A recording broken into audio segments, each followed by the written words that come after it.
Hepatic encephalopathy or the portosystemic encephalopathy is a state of neuropsychiatric syndrome due to biochemical disturbance of brain function caused by chronic liver disease. In hepatic encephalopathy, the nitrogenous substance of gut origin reaches the brain and disrupts the biochemical arrangement of brain. So the patient will present with confusion which can progress to coma. It is usually a reversible condition and does not cause permanent brain damage. Sometimes in severe condition it can cause cerebral edema. How hepatic encephalopathy develop? For the development of hepatic encephalopathy, we need two things. The first one is the cirrhosis of liver and second one is portosystemic shunt. To understand it, let's look at this diagram. In normal human body, when the liver is functioning properly, the portal vein drain the gut which contain a nitrogenous substance. The nitrogenous substance, predominantly ammonia, is produced by the gut bacteria. This nitrogenous substance through portal vein reaches the liver and the liver metabolize the nitrogenous substance and excrete them from the body.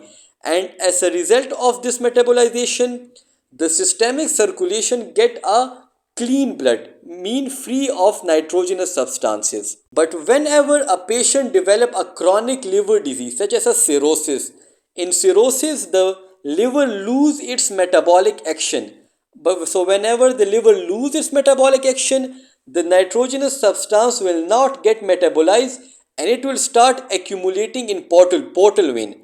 Along with the loss of metabolic action, there will be a nodules in cirrhosis of liver. So due to this nodule, the blood cannot passes through it.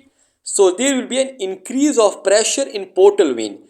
Due to the increase of pressure in portal vein, there will be a development of collaterals between portal vein and systemic circulation.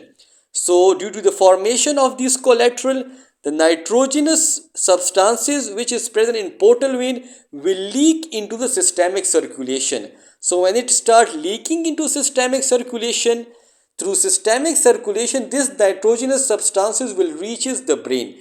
So when it reaches the brain, it will cause hepatic encephalopathy. Apart from nitrogenous substance such as ammonia, the neurotransmitter GABA alpha aminobutyric acid, amino acid, mercaptan, fatty acid and the octopamine can also cause a hepatic encephalopathy.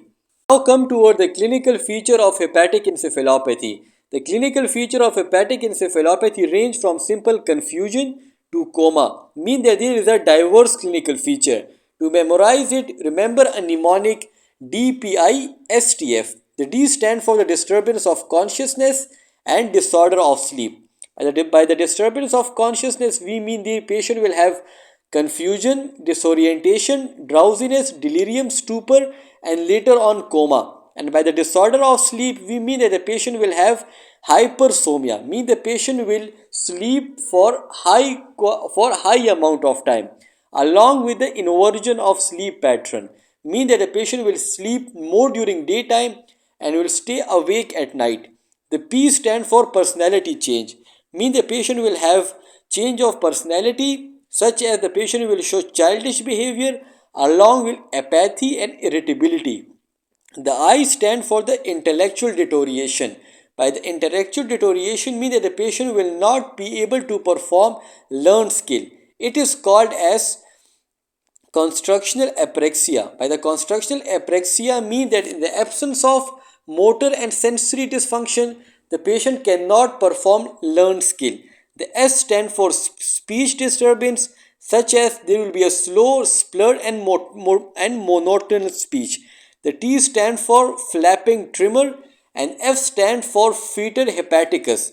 The fetor hepaticus is a sweet musty odor in breath. All of these are the clinical feature of hepatic encephalopathy. Now a question arises that how we can detect the severity of hepatic encephalopathy.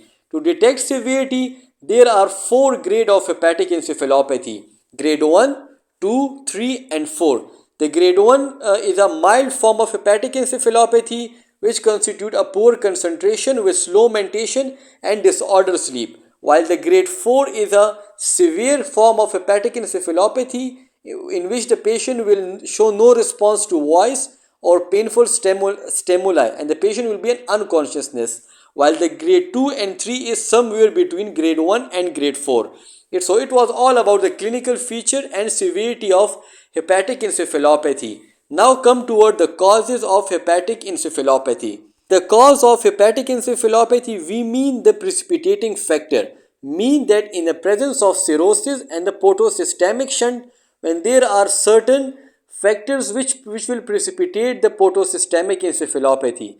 These factors include high protein diet because they are rich in nitrogenous substances, gastrointestinal bleeding, constipation, drugs such as sedative and antidepressant, infection, fluid and electrolyte imbalance such as hypokalemia, trauma and surgery such as shunt, TIPS and other surgery because they directly transform the portal circulation which carry a high nitrogenous substance into a systemic circulation. It was all about the clinical feature. Now come toward the diagnosis. The diagnosis of hepatic encephalopathy is usually clinical, but sometimes we can perform EEG. The EEG will show the diffuse slowing of normal alpha wave with eventually development of delta wave. But usually the EEG is not performed. It is usually diagnosed on a basis of clinical feature, and the severity is assessed on grade of hepatic encephalopathy. Now come toward the management of hepatic encephalopathy. The first step in the management of portosystemic encephalopathy is to identify the possible precipitating factor and avoid, such as drugs, constipation, electrolyte imbalance, and bleeding. Apart from that, we should avoid sedative and diuretics. The third one is that we should provide an adequate nutrition, such as a glucose 300 to 400 gram daily. Apart from this, the drug of choice for hepatic encephalopathy is lactulose. The lactulose is given in a dose of about 15 to 30 ml 8 hourly. What is lactulose and how it works? The lactulose is a non-absorbable disaccharide. It reaches the colon intact and get metabolized in colon by colonic bacteria to the lactic acid. So it mainly act on colon. It acts in a colon through three mechanisms. The first one is that it acts as a osmotic laxative. So it increase a bowel movement and it help to relieve the hepatic encephalopathy because ideally the bowel should be moved at least twice daily. The second one is a lactic acid. Lactic acid which is produced from lactulose decrease the pH of a colon. So by decreasing the colonic pH, it will kill the ammonia producing bacteria. And second one is that it will convert the ammonia to the ammonium, mean NH3 to the NH4, and the NH4 is non-absorbable. So by this way it decreases the nitrogenous content of blood. The third one is that it promote the incorporation of nitrogen to the bacteria. So by this way it decrease the level of nitrogen. So these quality make the lactulose the drug of choice for hepatic encephalopathy. Sometimes patient in hepatic incave cannot take by mouth. So in this case we can perform lactulose enema. How we do that? We mix a 300 mg of a lactulose in 700 ml of a normal saline and we give it in the form of an enema. Other than lactulose, we can use a gut sterilizer such as a metronidazole and the rifaximin. The metronidazole is given in a dose of about 200 mg 8 hourly and the rifaximin is given in a dose of about 400 mg 3 times a day orally. Apart from this medication, we can correct the electrolyte imbalance such as a hypokalemia and we should control the superimposed infection. It was all about the hepatic encephalopathy. If there is still any question, you guys can ask and stay tuned for more update.